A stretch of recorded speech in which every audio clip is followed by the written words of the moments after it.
Hello everyone and welcome to Learn Turkish Academy YouTube channel. In this lesson, we are going to continue with part 2, family members. We are going to learn family members in Turkish language. So let's start.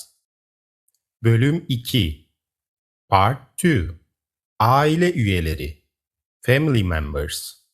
Welcome to Part 2.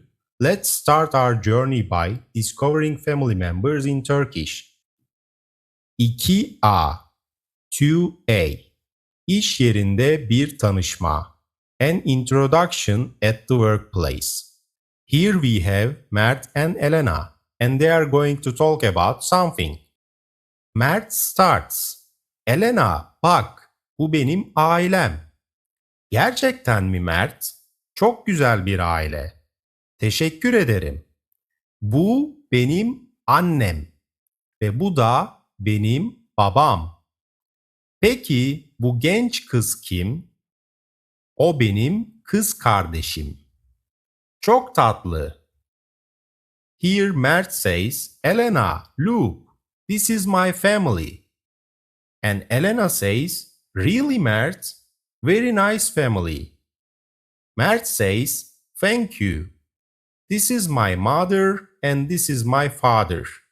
Elena asks, okay. Who is that young girl? Mert answers, this is my sister.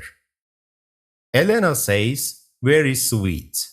Aile üyeleri sözlüğü, the family members dictionary.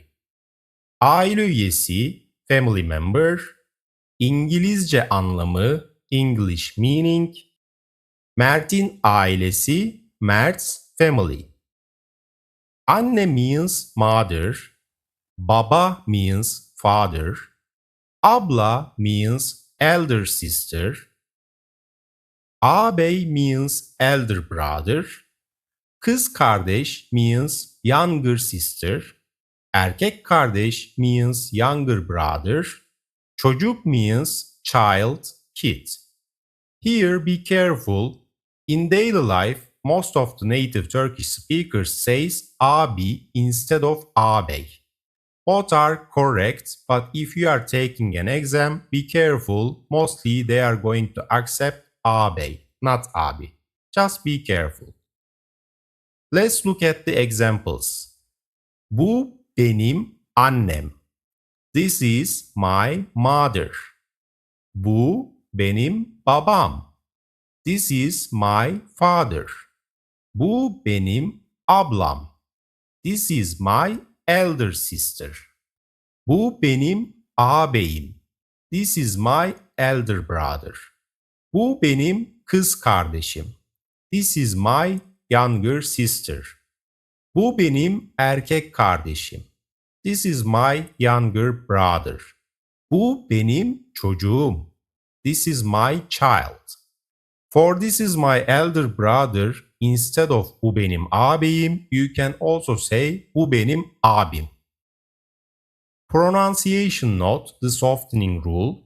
When a word ends with K and receives a suffix starting with a vowel, the K shifts to a soft G to make it easier to pronounce. For example, my child, çocuğum is wrong. You have to say çocuğum. Annem, my mother. Ben, I. Babam, my father. Annem, my grandmother. Büyük annem, my grandmother. Dedem, my grandfather. Büyük babam, my grandfather. Babaannem, my grandmother. Büyük annem, my grandmother. Dedem, my grandfather. Büyük babam, my grandfather.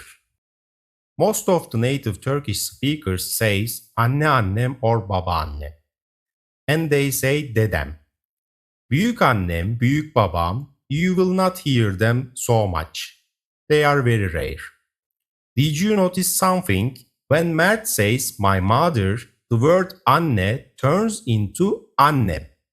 When he says my father, baba turns into babam. In Turkish, we don't just say my, we attach a secret suffix to the end of the word. Note: in Turkish, we have different words for maternal and paternal grandmothers. Anneanne, babaanne. But for grandfathers, we simply use dede for both sides. Şahıs zamirleri, subject pronouns. Ben, I. Sen, you, singular and informal. O, he, she, it. Biz, we. Siz, you, but plural and formal. Onlar, they. İyelik zamirleri, possessive pronouns. In English, I becomes my. In Turkish, ben becomes benim. You becomes your. Sen becomes senin. He, she, it becomes his, her, its. O becomes onun. We becomes our. Biz becomes bizim. You becomes your. Siz becomes sizin.